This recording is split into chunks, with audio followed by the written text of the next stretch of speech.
Hello friend, आज आपण lecture number 8 हे विचारात घेणार आहे. यामध्ये application of logic in switching circuit यावर आधारित आपण प्रॉब्लेम शिकवणं चालू केलेले. लेक्चर नंबर 7 आणि लेक्चर नंबर 8 जवळपास सारखंच आहे. यामध्ये आपण दोन सर्किट लॉजिकली इक्विव्हॅलंट आहे का नाही आहे हे चेक करणार आहे. हे चेक करण्यासाठी आपण पाहू चला लेक्चर नंबर 8. पावर काय दिलेला आहे प्रश्न. Check whether the following switching circuit logically equivalent justify. तुम्हाला हे आणि हे दोन सर्किट दिलेले, हे दोन सर्किट इक्विव्हॅलंट आहे का नाही आहे हे आपल्याला चेक करायचे आहे. हे चेक करण्यासाठी आपण सुरुवातीला काही रूल्स तयार करू. ही जी सर्किट डायग्राम असेल या सर्किट डायग्राम सिम्बॉल तयार करू आणि सिम्बॉल तयार केल्यानंतर नंतर त्या ठिकाणी ते दोन सिम्बॉल हे इक्विव्हॅलंट दाखवण्याचा प्रयत्न करू. तर पहा, सुरुवातीला पहिला जो सिम्बॉल आणि दुसरा जो सिम्बॉल असेल यामध्ये कोणकोणते स्विच आहे या स्विचचा आपण विचार करणार आहोत. या ठिकाणी पहिली जी डायग्राम आहे त्या डायग्राममध्ये S1 S2 S3 स्विच आहे. दुसऱ्या डायग्राम मध्ये सुद्धा S1 S2 S3 असे तीन स्विच दिलेले आहेत. आपण पहिल्या स्विचला आपण रूल तयार केला होता की सिम्बॉल लिहायचा असेल तर आपण ABC किंवा PQR असे अल्फाबेट्स घेणार आणि लॉजिकली डायग्राम जर दाखवायचे असतील आपल्याला स्विचिंग सर्किट दाखवायचं असेल तर S1 S2 S3 असं घेणार. या दिलेल्या डायग्रामवरून सिम्बॉल तयार करताना P ला आपण S1 कन्सिडर करू, Q ला S2 कन्सिडर करू आणि R ला S3 कन्सिडर करायचं. बरोबर. आता आपण डायग्राम नंबर 1 आणि डायग्राम नंबर 2 याचा सिम्बॉल तयार करू. चला पहा, डायग्राम नंबर 1 चा सिम्बॉल पहिलं स्विच आणि उरलेले दोन स्विच हे एकमेकाला सिरीज मध्ये, दुसरा आणि तिसरं स्विच पॅरलल मध्ये आहे. तुमचं स्विच या ठिकाणी काय असेल पहा, P सिरीज हे दोन स्विच कसे पॅरलल, काय असेल Q पॅरलल R. पहा पहिल्याचा सिम्बॉल काय, P series Q parallel R. हा पहिला स्विचिंग सर्किटचा सिम्बॉल. दुसऱ्याचा सिम्बॉल तयार करण्यासाठी P आणि Q दोन स्विच सिरीज मध्ये, S1 आणि S3 हे सिरीज मध्ये, पण कंपॅरिझन मध्ये हे दोघं पॅरलल मध्ये असतील. म्हणजे काय पहा, P series Q parallel P series R. P series Q parallel P series R. आता हे दोन सिम्बॉल तयार झाले. हे दोन सिम्बॉल लॉजिकली इक्विव्हॅलंट आहे का नाही हे आपल्याला चेक करायचं. हे चेक करण्यासाठी आपला जो दोन मेथड असते पहा, पहिली जी मेथड आहे ती मेथड आहे तुमची अल्जेब्रिक लॉ किंवा प्रॉपर्टीज. कोणकोणत्या, commutative, associative, distributive, conditional law, complement law, त्याच्यावर आधारित पहिला एक मेथड असेल. दुसरी मेथड असेल तुमची बाय युजिंग स्विचिंग सर्किट. तर आपण काय करू, या ठिकाणी दिलेले दोन्ही सर्किट कंपॅरिझन करताना सुरुवातीला आपण प्रॉपर्टीनं प्रूव्ह करू पहिला प्रॉब्लेम. तोच प्रॉब्लेम आपण त्या ठिकाणी इनपुट आउटपुट टेबलवरून प्रिपेअर करू. त्यामधली कोणती एक मेथड यूज केली तरी चालेल. तर पहा, पहिल्या डायग्रामचा सिम्बॉल, दुसऱ्या डायग्रामचा सिम्बॉल तयार झाला. आता हे सॉल्व्ह करण्यासाठी किती लॉ आहे, दोन. एक अल्जेब्रिक लॉ असेल तुमचा किंवा दुसरा असेल तुमचं त्या ठिकाणी बाय ट्रूथ टेबल किंवा बाय या ठिकाणी input output table of a switching circuit. तर चला आपण सुरुवातीला लॉला तयारी करू. पहिल्याचा सिम्बॉल काय, P series P parallel R. दुसऱ्याचा P series Q parallel P series R. आता पहिल्यामध्ये आपण कोणतीच प्रॉपर्टी वापरू शकत नाही. एक काम करू शकतो, याच्यावर आपण डिस्ट्रीब्युटिव्ह प्रॉपर्टी वापरली जी अप्लाय केल्या जाते, किंवा दुसरा जो दिला आपला by algebraic law P series Q parallel P series R. तर आपण जर या ठिकाणी डिस्ट्रीब्युटिव्ह प्रॉपर्टी यूज केली तर या दोघांमध्ये हा जो P आणि हा जो P आहे हा P आपण कॉमन जर काढला त्या ठिकाणी P series Q parallel R असं आहे. त्या ठिकाणी काय आलं, P series Q parallel R. हा P आणि हा P आपण जर समजा कॉमन काढला P series Q parallel R ही येणारी किंमत आणि तुमचे पहिला जो सर्किट डायग्रामचा सिम्बॉल आहे हा दोन्ही सेम आलेला आहे. याचा अर्थ स्विच नंबर 1 किंवा circuit diagram number 1, circuit diagram number 2 are logically equivalent. हे दोन्ही तुमचे कसे झाले, लॉजिकली इक्विव्हॅलंट. प्रॉपर्टीने जस्टिफाय केल्या जाते किंवा आपण या ठिकाणी याला इक्विव्हॅलंट दाखवण्यासाठी by using input output table या पद्धतीने सुद्धा आपण करू शकतो. पहा, दुसरी मेथड आहे, आपल्याला दोन्ही स्विच हे इक्वल दाखवायचे by input output table. By input output table आपण काय करू, पहिला सिम्बॉल आणि दुसरा सिम्बॉल याचे टेबल काढू आणि दोन्ही टेबल इक्विव्हॅलेंट येतात का ते आपण चेक करू. जसं आपण ट्रूथ टेबल मध्ये इक्विव्हॅलन्सचे प्रॉब्लेम सॉल्व्ह केलेले होते त्याच टाईपनं आपण या ठिकाणी हे काम करू शकतो. तर पहिला जो सिम्बॉल आहे त्या पहिल्या सिम्बॉल किंवा पहिल्या सर्किट डायग्रामला आपण P series Q parallel R याला एक्स कन्सिडर करू. P series Q parallel P series R याला वाय कन्सिडर करू. आता the input output tables as shown करू. आता काय करायचं, दोघांचे इनपुट आउटपुट टेबल तयार करायचे. जसे इक्वलन्स मध्ये आपण केलं होतं, एलचे धाराचे इक्वल दाखवले होते त्याच मेथडनं आपण काय करायचं, हा पहिला सिम्बॉल एक्स आणि दुसरा सिम्बॉल वाय याच्या व्हॅल्यू सेम येतात का ते पाहायचं. याला लागणारा आपण इनपुट आउटपुट टेबलचा या ठिकाणी रो तयार करू. सुरुवातीला कोणाला आपण पी, नंतर क्यू, नंतर आर. पहिल्या सिम्बॉल साठी P series Q parallel R, Q parallel R तयार करा. आपण P series Q parallel R ला एक्स म्हटलेले आहे, या ठिकाणी 5 नंबरच्या कॉलम मध्ये एक्स आलेला आहे. आता तुम्हाला फायनल आन्सर काढायचे दुसऱ्या डायग्राम साठी पहिले पी सिरीज क्यू काढा, पहा पी सिरीज क्यू. दुसरा पी सिरीज आर, हा झाला पी सिरीज क्यू, हा झाला पी सिरीज आर. हे दोघं जॉईन झालेले, कशाने जॉईन झालेले, आर म्हणजे आपण त्याला काय कन्सिडर केलेले, वाय. आता आपल्या स्विच मध्ये काय झालेले पहा, 3 स्विच आल्यामुळे आपल्या समोर 8 व्हॅल्यू होणार. कोणकोणत्या 8 व्हॅल्यू येणार पहा, पी च्या 4 1 4 0, क्यू ची काय असेल तुमची, क्यू ची 2 1 2 0 2 1 2 0.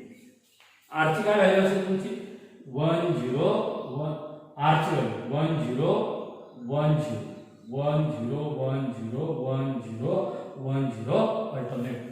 आता आपले रूल तेच आहे, बेसिक रूल. काय बेसिक रूल आहे पहा, हा तुमचा पॅरलल नेटवर्क आहे. पॅरलल नेटवर्क मध्ये दोन्ही 0 असतील, 0 नाही तर 1. दोन्ही 0 आहेत का, नाही. दोन्ही 0 आहे का, नाही. दोन्ही 0 नाही.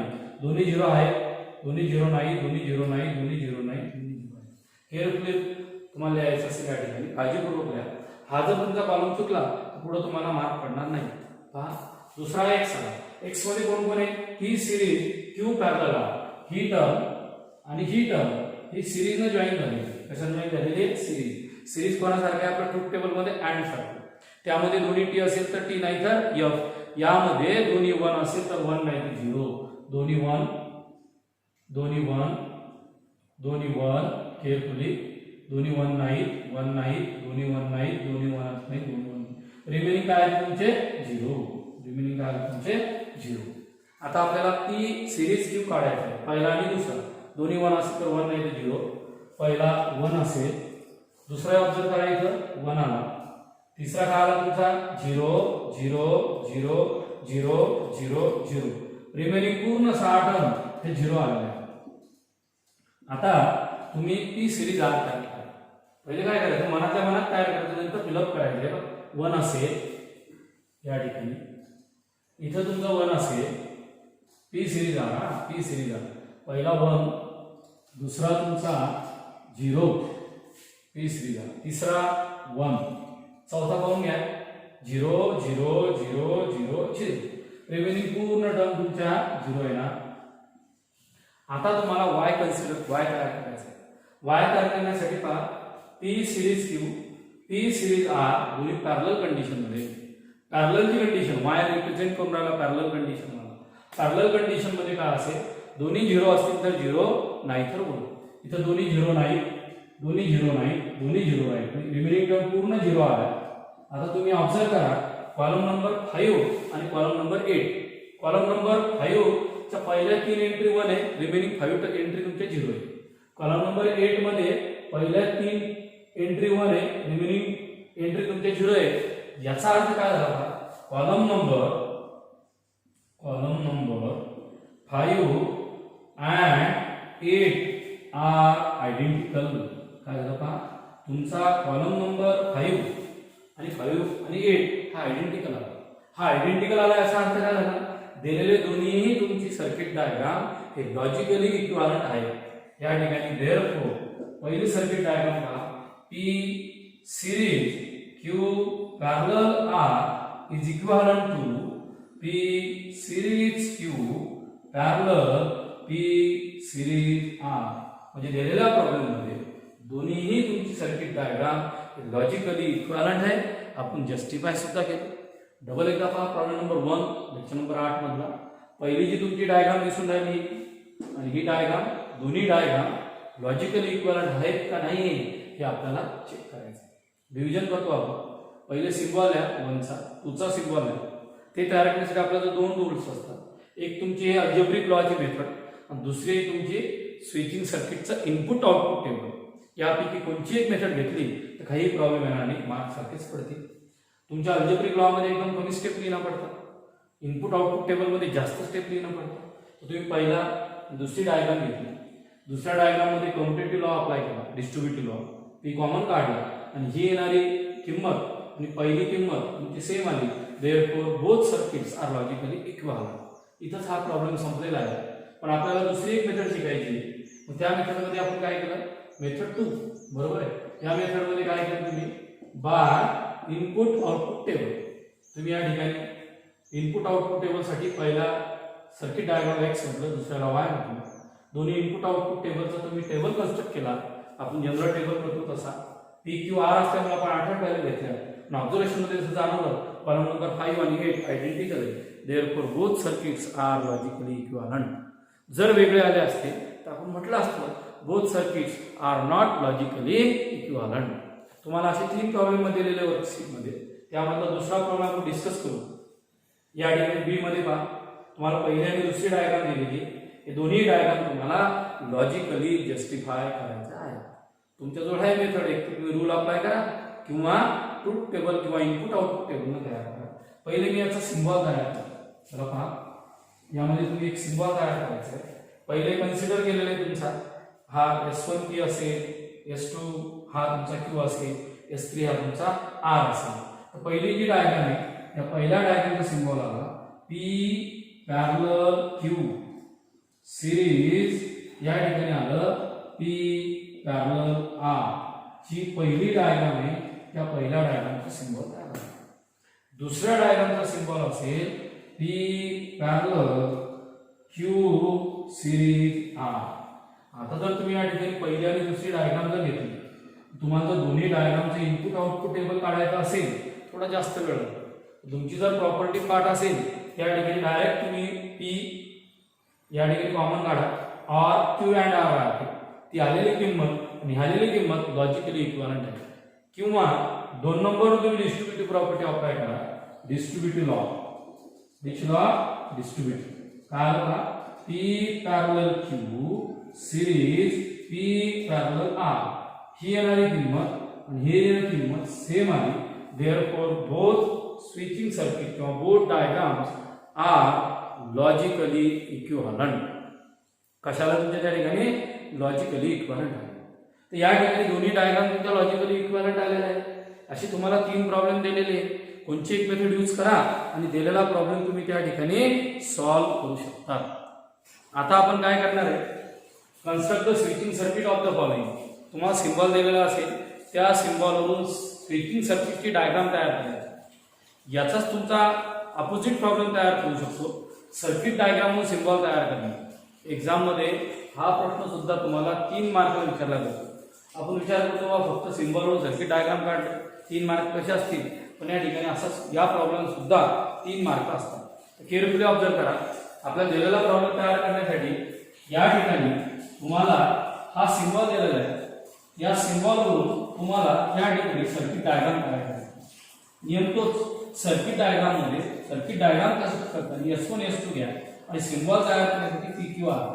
या ठिकाणी काय असेल का, लेट P हा असेल स्विच S1, निगेशन P हा असेल स्विच S1 डॅश, दुसरा Q हा असेल स्विच S2 आणि तिसरा असेल तुमचा या ठिकाणी R हा असेल स्विच S3. R डॅश जर निगेशन असेल तर असेल स्विच S3 डॅश. आता दिलेले स्विच हे तुमचे ऑन आहे का ऑफ आहे असं लिहिण्याची आपल्याला कधी गरज पडते. याच्याऐवजी आपण काय लिहायचं, P negation P negation P Q R negation R have their usual meaning. काय असेल ते, have their usual meaning. म्हणजे तुमचे दिलेले स्विच एक तर ते ऑन असेल किंवा ऑफ असेल, जी कंडिशन असेल त्या कंडिशन. त्या ठिकाणी P negation P Q R negation R have their useful meaning. आता आपल्याला या ठिकाणी त्याची सर्किट डायग्राम डेव्हलप करायची. सर्किट डायग्राम डेव्हलप करताना पहिला ऑब्झर्व करायचा प्रॉब्लेम मध्ये मला दोन पार्ट दिसतात. तुम्हाला सुद्धा दोन पार्ट दिसत असतील, हा पहिला आणि हा दुसरा. या दोघांच्या मदत करून तुमचा पॅरलल नेटवर्क आहे, म्हणजे एक वरती एक खाली आपल्याला तयार करायचा असेल. त्या ठिकाणी पहा इथं असेल तुमचा S1 चा डॅश निगेशन असल्यामुळे याच्या समोरच दिलेला आहे दुसरा, म्हणजे सिरीज असल्यामुळे समोर घ्या S2. नंतर या ठिकाणी इथं पॅरलल कंडिशन दिलेली आहे, खाली या. खाली मध्ये आल्यानंतर इथं पहा पहिला असेल S1, समोरच सिरीज दिल्यामुळे समोरच घ्या तुम्ही S3 चा डॅश. झालं तुमचं या ठिकाणी स्विचिंग सर्किट. आता या स्विचिंग सर्किट मध्ये असं लिहिलं तरी चालतं. मग आपल्याला प्रश्न पडतो बाबा याच्यामध्ये इलेक्ट्रिक करंट कुठून आला, तो दाखवण्यासाठी तुम्ही इथे बॅटरी दाखवू शकता. आता इलेक्ट्रिक करंट आहे का नाही याच्यासाठी तुम्ही एल म्हणजे लाईट लॅम्प हे त्या ठिकाणी दाखवू शकता. असा हा प्रॉब्लेम मध्ये तुम्ही सिम्बॉल वरून या ठिकाणी सर्किट डायग्राम डेव्हलप केलेली आहे. तो सांगा सर आता 3 मार्क कसे असतील. हा जो पहिला पार्ट आहे त्या पहिला पार्ट तुमचा 1 मार्क असेल. त्याच्यानंतर हा दुसरी पूर्ण डायग्राम जर बरोबर आली त्याला 2 मार्क होतात. अशा प्रकारे या प्रॉब्लेमला 3 मार्क असतात. कधी कधी उलटा प्रश्न कसा विचारेल, सर्किट डायग्राम म्हणून सिम्बॉल तयार करा.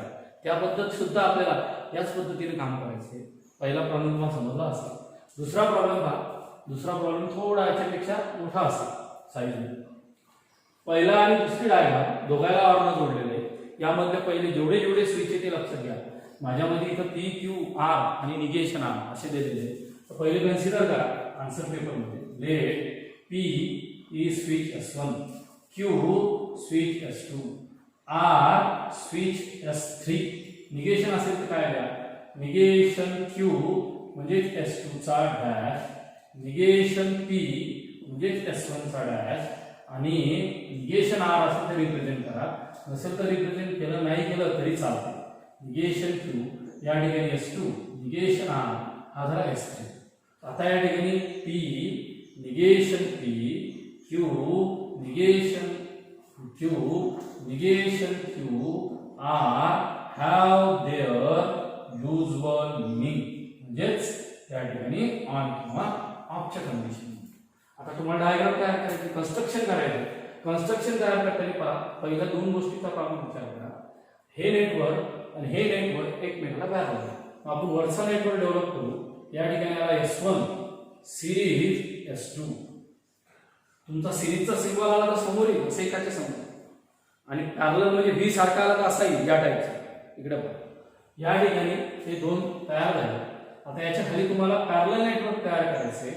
पॅरलल नेटवर्क मध्ये कोण आहे पहा, S1 चा डॅश असेल आणि सिरीज मध्ये आता 2 सर्किट डेव्हलप झाली. तर पॅरलल नेटवर्क आहे, पॅरलल नेटवर्क म्हणजे इथे डिवायडेशन येईल. या ठिकाणी S2 चा डॅश खाली जा, इथे तुमचा S3.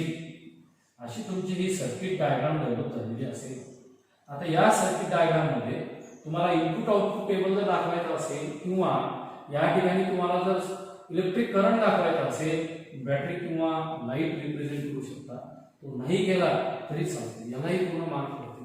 किंवा जर तुम्हाला बॅटरी दाखवायचीच असेल या ठिकाणी बॅटरी दाखवा, त्याच्यानंतर लाईट दाखवा. अशा प्रकारे या सिम्बॉल वरून सर्किट डायग्राम तयार झाला. Problem number 2. अशी भरपूर प्रॉब्लेम तुमच्या पीडीएफ मध्ये तुम्हाला पूर्ण सॉल्व्ड आणि अनसॉल्व्ड प्रॉब्लेम दिलेले आहेत. त्याच्यानंतर एक तिसरी डायग्राम आपण कन्सिडर करू. फास्ट डायग्राम पहा.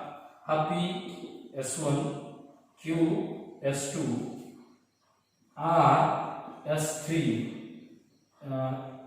निगेशन Q हा असेल S2 चा डॅश, निगेशन P S1 चा डॅश, निगेशन R S3 चा dash have their usual meaning.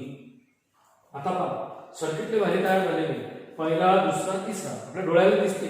3 part मध्ये तयार होणारा प्रॉब्लेम. हा पहिला, हा दुसरा आणि हा तिसरा. तर आपण काय करणार पहा, पहिला तिन्ही एकमेकाला पॅरलल पार्ट दिलेले आहे. त्याच्यामुळे सुरुवातीला काय करू, P सिरीज R तयार करू. हा P म्हणजे कोण, S1 सिरीज कोणाला तुमचा S3 वरचा मधला तयार करू डायरेक्ट टॉपचा. त्याच्यानंतर काय असेल सेकंड मध्ये पहा, इथं असेल तुमचा S2 चा डॅश, S3 चा डॅश, बरोबर. डबल याला पॅरललच कन्सिडर केलेलं आहे. तुम्ही याच्या खाली काढण्यात चालते किंवा असंच दाखवलं तरी चालते. त्यामध्ये दिलेलं आहे तुमचं S1 चा डॅश आणि या ठिकाणी दिलेला आहे तुमचा S3 चा डॅश. बरोबर आहे. अशी तुमची सर्किट डायग्राम या ठिकाणी करायची. आता काही मुलांना प्रश्न पडतो जर अपोजिट का कसा. या ठिकाणी तुमचा बॅटरी, ह्या लाईट आणि या ठिकाणी इलेक्ट्रिक करंट ची डायरेक्शन. बरोबर आहे. आता हा सर्किट डायग्राम तुमची डेव्हलप झाली, स्विचिंग सर्किट झालं. काही मुलांनी मला विचारलं सर आम्ही हे वरती काढणार आहे आणि हे खाली काढणार आहे तर काहीच फरक पडणार नाही. त्याचं कारण सांगू शकतो का तुमच्यामध्ये. पहा तुम्ही एक प्रॉपर्टी तयार केलेली आहे P parallel Q is equal to Q parallel P by commutative law.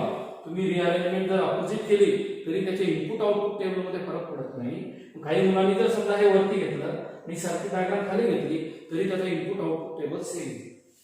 म्हणजे यामध्ये तुम्हाला मी 10 ते 12 प्रॉब्लेम दिले होते.